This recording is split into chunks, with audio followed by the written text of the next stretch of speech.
నేను బిల్డర్స్ అందరికీ కూడా ఈ వేదిక మీద నుంచి విజ్ఞప్తి చేస్తున్నాను, మీకు ఏం కావాలనో ఇండెంట్ ఇవ్వండి.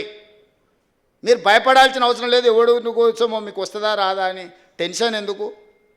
మంచి బిజినెస్ చేసుకోండి, ట్రాన్స్పరెంట్ బిజినెస్ చేసుకోండి. చట్ట పరిధిలో చట్టపరంగా అనుమతులు తీసుకోండి, నిర్మాణాలు చేయండి, దానికి సంబంధించిన సామాగ్రి కొనుక్కోండి, కొనుక్కున్న ప్రతి రూపాయికి పన్నులు కట్టండి. మంచి పౌరులుగా తెలంగాణ రాష్ట్రం ఆదర్శంగా నిలబడదాం. ఇవన్నీ అద్భుతంగా చేసుకుందాం. రేపు జరగబోయే నిర్మాణ రంగంలో మీరు మంచి భాగస్వాములు కావాలి. ప్రభుత్వ ఉద్యోగుల గురించి, ప్రజాప్రతినిధుల గురించి 35 సంవత్సరాలు 30 ఏళ్ళు యావరేజ్గా మనం వేసుకుంటే 3 రకాలుగా ఉంటామంట.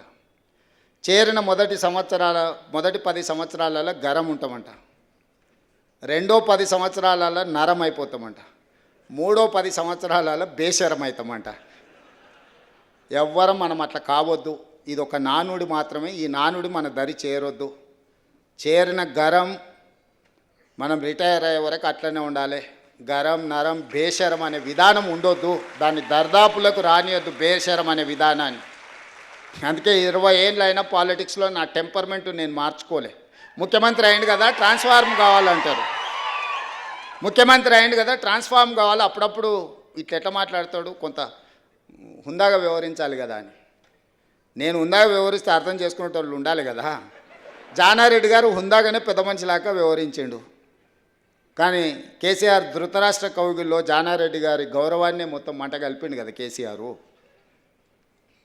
అందుకే 20 ఏళ్ళైనా 2004 టైంలో ప్రజా జీవితంలో రావాలని మొదలుపెట్టిన ప్రయాణం 2024 20 ఏళ్ళు పూర్తయింది. 20 ఏళ్ళల్లో మొదటి రోజు నేను జడ్పీటీసీ ఉన్నప్పుడు టెంపర్మెంట్, ఈరోజు ముఖ్యమంత్రి కూడా నా టెంపర్మెంట్లో చేంజ్ లేదు, విజ్డమ్లో చేంజ్ ఉంది. ఎందుకంటే జడ్పీటీసీ ఉన్నప్పుడు జడ్పీటీసీగా వ్యవహరించిన, ఎమ్మెల్సీగా ఉన్నప్పుడు ఎమ్మెల్సీగా, ఎమ్మెల్యేగా ఉన్నప్పుడు ఎమ్మెల్యేగా, పార్లమెంట్ సభ్యుడు అయినప్పుడు దేశస్థాయి ఇష్యూసు, పార్టీ అధ్యక్షుడు అయినప్పుడు ఒక విజ్డమ్ ఉంటుంది. చీఫ్ మినిస్టర్గా నాకు ఒక విజ్డమ్ ఉండాలి. ఈ తెలంగాణ రాష్ట్రాన్ని ఎట్లా ముందుకు తీసుకెళ్లాలని ఒక ఆలోచన ఉండాలి. విజ్డమ్లో నేను అప్గ్రేడ్ చేసుకుంటున్నా నా స్కిల్ని,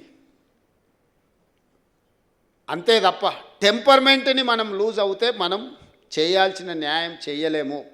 ఈరోజు ప్రభుత్వంలో రేపటి నుంచి మీరు ప్రభుత్వ ఉద్యోగులు అవుతారు, సబార్డినేట్స్ అవుతారు. అప్పుడు అంత ఫ్రీగా నేను మీతో ఇట్లా మాట్లాడలేను. రేపటి నుంచి మీరు ప్రభుత్వ ఉద్యోగ వ్యవస్థలు వచ్చినప్పుడు మీకు మీ పై అధికారులు ఉంటారు, మీకు మాకు మధ్యలో చాలా ఏమంటారు లెవెల్స్ ఉంటుంది. చేరబోయే ముందు మీ అందరితో అన్ని విషయాలు పంచుకోవాలన్న ఆలోచనతోటి బాగా పనిచేయండి. ఈ తెలంగాణను మనం నిర్మించుకొని ఒక మంచి అద్భుతమైన రాష్ట్రంగా, ఇంత గొప్ప రాష్ట్రం ఈ దేశంలో ఎక్కడా లేదు. ఈ రాష్ట్రం ఈ ప్రజల కోసం పనిచేసే అవకాశం రావడం అనేది ఒక అద్భుతమైన అవకాశం.